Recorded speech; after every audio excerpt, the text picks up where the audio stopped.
get you with it. Thanks, Craig. Here we go, demonstrating the Vicon V8 Pittsburgh roll forming machine. We'll start with the male Pittsburgh. This is a 1mm galvanised sheet metal. It's the male Pittsburgh. You'll see how quickly and quietly it runs through.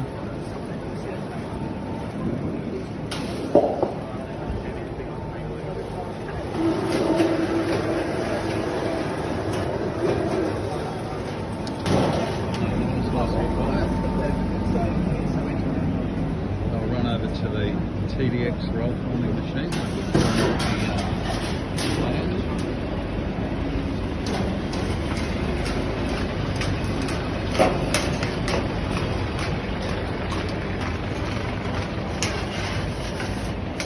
That's one side.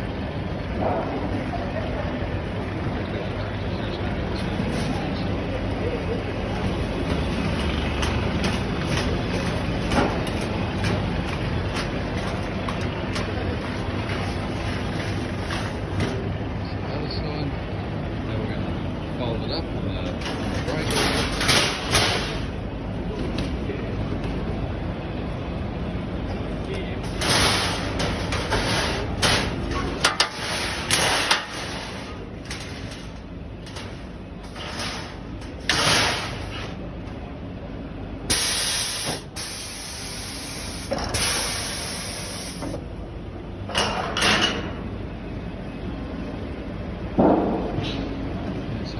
Shaped up, ready for a matching partner to make one square piece of that.